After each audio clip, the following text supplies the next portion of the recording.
Muy buenas, pues vamos a aprovechar que es Halloween para hablar del miedo y la relación con la autoestima. ¿Y qué valor tiene el miedo? El miedo, entendido como la prudencia, esa habilidad, ese sentido humano de percepción de algo peligroso para nosotros que nos ha mantenido con vida. Decía hace mucho tiempo, hace un par de años, cuando empecé con las mentorías uno a uno, que ser capaces de fijarnos en lo malo, ser capaces de tener miedo, es una habilidad muy sana y muy necesaria para mantenernos con vida, hasta aproximadamente los 8 años. A partir de ahí entra una función también muy interesante que es la de la capacidad para discernir qué debe darnos miedo de qué debe darnos prudencia. O sea, aparte también de ver en qué tenemos que tener cuidado y a qué tenemos que prestar atención. Entonces, ser capaces de ver lo malo y temerlo, o ser prudentes, es interesante. Luego llega un momento en el que es necesario también desarrollar una capacidad no necesaria para la vida, quiero decir, para la supervivencia, pero sí para una vida de calidad, que es saber ver también lo bueno. Y ahí es donde entra la parte de la autoestima. Estamos muy acostumbrados a ver lo malo, lo que falla, lo que puede generar un problema. Cuando estamos por el bosque a oscuras, por ejemplo, y suena algún ruido, es muy sano que nos pongamos en alerta por si pudiera pasar algo en lo que cual nuestra vida corriera peligro. Pero cuando no es así, cuando el miedo, el problema, es la película que nos contamos nosotros, y ahí empieza otra vez la parte de la autoestima, de cómo nos estimamos, cómo nos relacionamos con nosotros, cómo nos valoramos, y creo que es muy interesante estas dinámicas que tenemos de autocuidado o esta moda del autocuidado, pero creo que para que haya autocuidado debería haber estima. Tú no puedes cuidar aquello que no valoras y tú no puedes valorar aquello que no conoces. Entonces, para que haya autoestima, también debería haber autoconocimiento. Y quizá primero deberíamos ir al autodesarrollo, perdón, descubrimiento. O sea, para que haya conocimiento tiene que haber primero un descubrimiento, porque tú no puedes conocer algo que no sabes que existe. Entonces, primero tienes que descubrirlo. Y ahí entra otra vez también la parte del miedo. Yo creo que he tenido suerte, yo dentro de mí no me da miedo bucear, pero sí he conocido personas que les da miedo indagar en su interior y decir, es que no sé qué me voy a encontrar y lo que me encuentre no sé cómo lo voy a gestionar. Esa es la parte del miedo. Y pensaba sobre eso, ¿no? Aprovechando lo de Halloween y decir, realmente todos tenemos miedo a los payasos, a los zombies, a los asesinos que acechan en la oscuridad, al monstruo que se esconde debajo de nuestra cama. O el miedo, hay un miedo interno y externo, ¿no? Ese miedo quizá ya un poco más adulto a no tener éxito en la vida. No sé qué es eso del éxito. No encontrar trabajo. Ese miedo a la vergüenza que podamos ver también en niños, ¿no? Esa parte de no quiero exponerme, no quiero quedar en evidencia, no quiero hacer el ridículo. Son miedos que tienen mucho que ver con ese diálogo interior. Y hay un truco muy chulo que podéis probar este fin de semana, seguro que hay películas de miedo en la tele, que es toda situación de miedo tiene que ver mucho con la banda sonora. Entonces el truco es quitarle el sonido a la tele. Y de repente todas las escenas que están sucediendo de miedo en la película dejan de tener sentido. No dan tanto miedo. Entonces, este truco, que se puede probar muy fácilmente con una película, pones la película, hay una escena de miedo, tal, no sé qué, de suspense, quitas el sonido, de repente deja de tener sentido. Pues eso mismo con la interpretación que hacemos de lo que está sucediendo, con el diálogo que nos estamos contando. Muchas veces las situaciones, esa escena de la película, esa secuencia, en función de la música que le pongas, el siguiente ejercicio es estar viendo una peli de miedo, quitarle el sonido y poner música de circo o poner música de celebración. Es disonante lo que estoy viendo de la lectura sonora que se me está haciendo. Pues lo mismo pasa con la realidad. Esa parte en la que nosotros vemos una escena, vemos una situación, pero en función del sonido, en función de la narración que hagamos de la escena, vamos a despertar unas emociones u otras. Y eso me parece muy interesante, porque podemos vivir situaciones de miedo, podemos tener ese estrés que ahora, bueno, mi idea para este directo es dar un poco algunas claves así muy breves, esta por ejemplo, ¿no? De la importancia de la narración sobre la secuencia que estamos viendo. Otra que viene de la parte, yo con 16 años, o sea, hace 22 años, empecé a escalar y ahí te tienes que enfrentar al miedo a las alturas. Y ahí yo descubrí que en función de la altura, o sea, mi miedo no era como un vértigo que tenía que ver con la altura o con la exposición al vacío, sino que era una valoración inconsciente, esta es la clave o el truco que os doy, es una valoración inconsciente pero muy sentida, que es la que nos afecta, o sea, no la estoy haciendo de manera consciente hasta que le pongo conciencia, hasta que soy consciente de que este proceso sucede, en la cual yo estoy valorando la demanda, la supuesta demanda de la situación, estoy en altura o estoy escalando o estoy en una sensación de vacío, y mis recursos para atender a esa situación, ¿vale? Yo tengo miedo cuando mi valoración sobre la demanda de la situación y mis recursos es negativo. O sea, percibo que necesito más recursos de los que tengo para hacer frente a la situación, para desenvolverme con éxito en esa situación. Eso se aplica a la escalada. Yo puedo estar a mucha altura, pero sentirme muy bien de pila, de energía, de fuerza, tener unos buenos agarres o sentir que estoy anclado, que estoy seguro porque tengo la cuerda, tengo el arnés y mi compañero o mi compañera me está asegurando, entonces yo no tengo miedo. Es diferente cuando yo sé que mi compañero o mi compañera que me tiene que asegurar está despistado, los agarres son malos, yo empiezo a estar cansado, ahí es cuando sube el miedo. ¿Por qué? Porque inconscientemente, si no hago conciencia de este proceso, yo estoy valorando que los recursos que tengo para desenvolverme exitosamente en la situación no están siendo suficientes, ¿vale? Son negativos y entonces se dispara el miedo. Bien, ¿cómo me llevo esto a mi día a día si no escalo?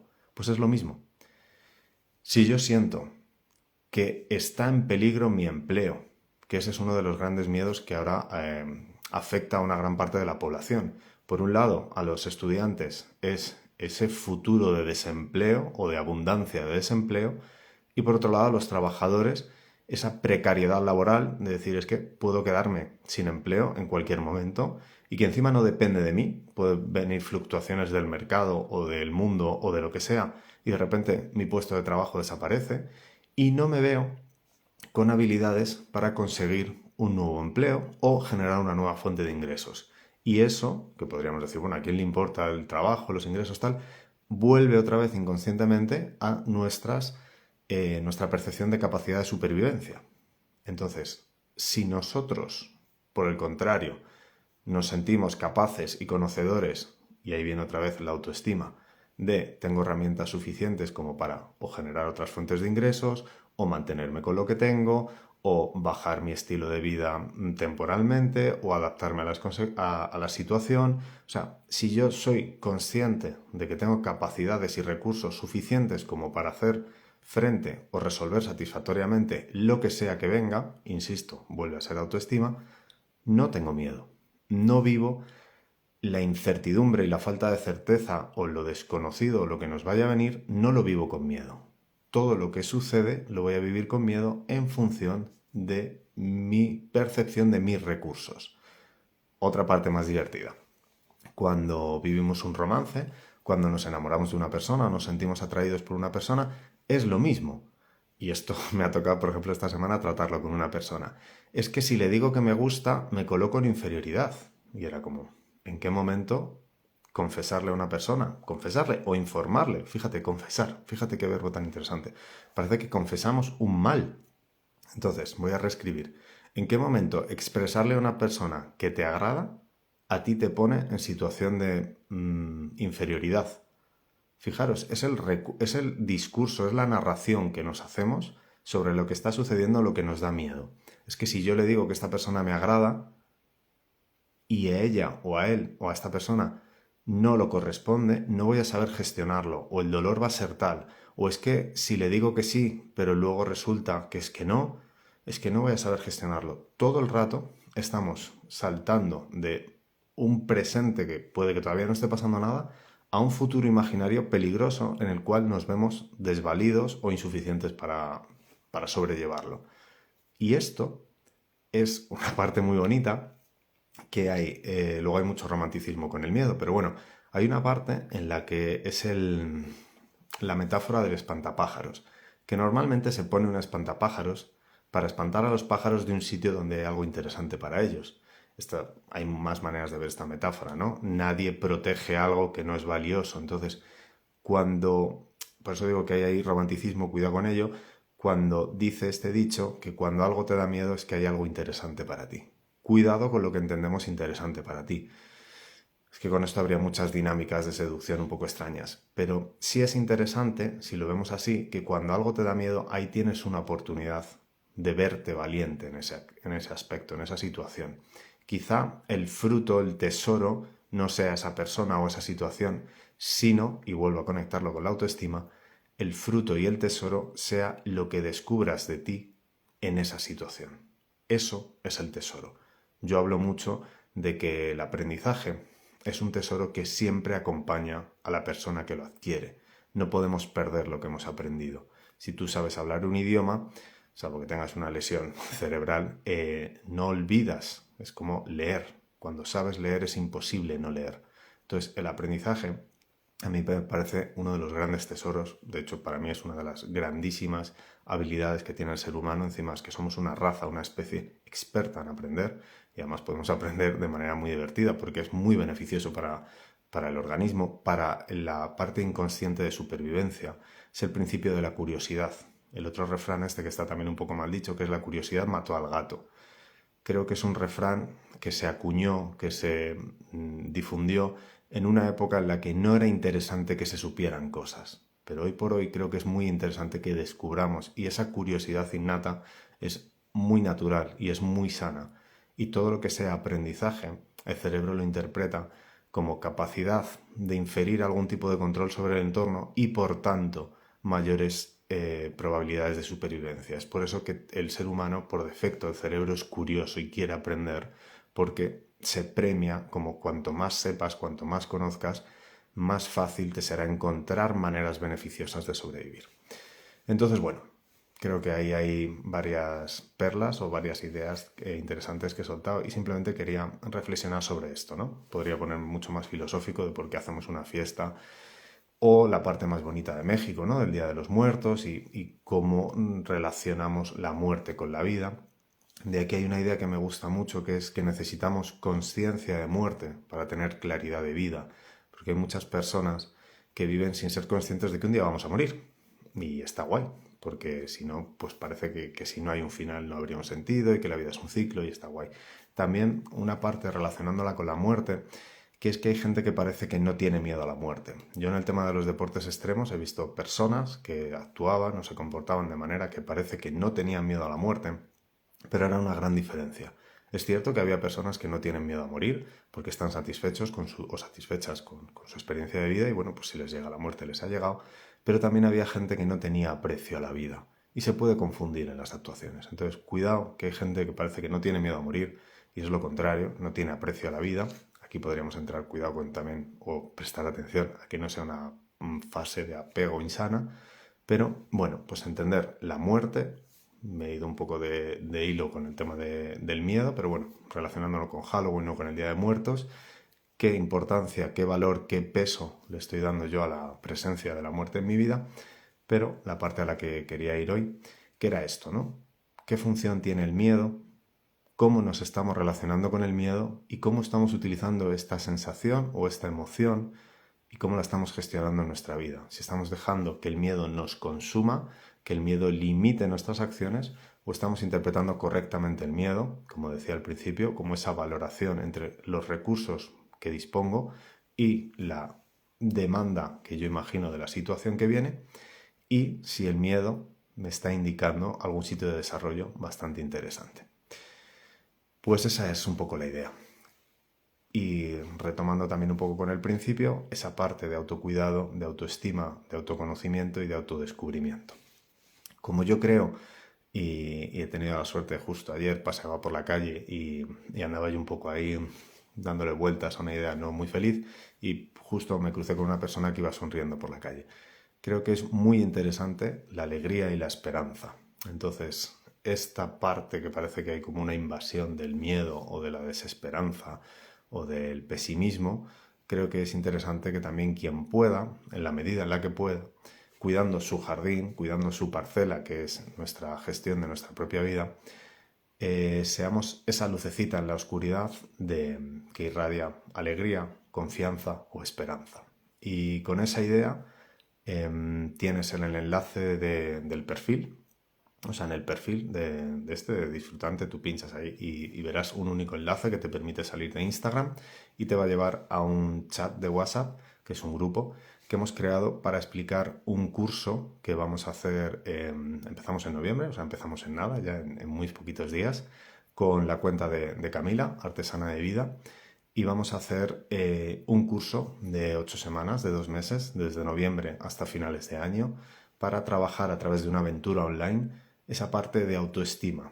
Es una formación, una aventura online que está diseñada para adolescentes, pero también sabes que mi concepto de adolescente es esa persona entre los 12 y los 50 años que se atreve a explorar y que se atreve a probar cosas nuevas.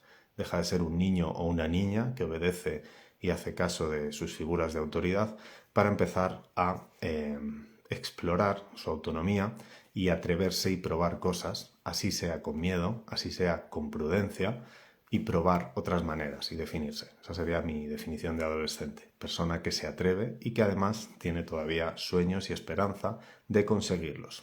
No sé todavía cómo definir adulto, supongo que sería adolescente veterano, que ya es más consciente de sus recursos, pero me gustaría que siempre sostengamos esa capacidad de atrevernos y de explorar y de probar cosas nuevas. Así que si te interesa, si quieres saber un poco más, no vamos a bombardear por aquí. Toda la información del curso y de cómo inscribirse y de la oferta de inauguración va a estar en ese grupo de WhatsApp que encuentras en el enlace que tienes en mi perfil. Así que por ahí va la idea y bueno, pues si te gusta y quieres apuntarte, para nosotros será un gustazo. Ya contaremos en ese grupo más cosas de lo que estamos haciendo, de manera que sea divertido y que sea beneficioso tanto como para nosotros, como para cada persona que participa, como para el conjunto de la sociedad. Es lo que nosotros llamamos el triple win, que sea bueno para mí, que sea bueno para ti y que sea bueno para todos, todos incluido el planeta. Y esa es un poco lo que decía, ¿no? De una persona que es feliz, una persona que cuida su luz, una persona que cuida su alegría y una persona que se sabe conocedora de que tiene esos recursos para generar luz, no le tiene miedo a la oscuridad. Igual que, como decía con el ejemplo de la supervivencia, del empleo, de los recursos, cuando tú sabes que eres capaz de generar y de sostenerte y de mantenerte y de incluso generar en exceso recursos para ayudar y para sostener o mantener a otras personas, no le tienes miedo a la incertidumbre del futuro. Así que nos vemos y nos seguimos contando. Muchas gracias por vuestro apoyo, por vuestra atención y por cuidar tu luz y ese espacio de alegría y de confianza en el mundo. Feliz fin de semana y creo que el lunes felicitaré el Día de Muertos y Día de Vivos, hoy que estás vivo. Gracias.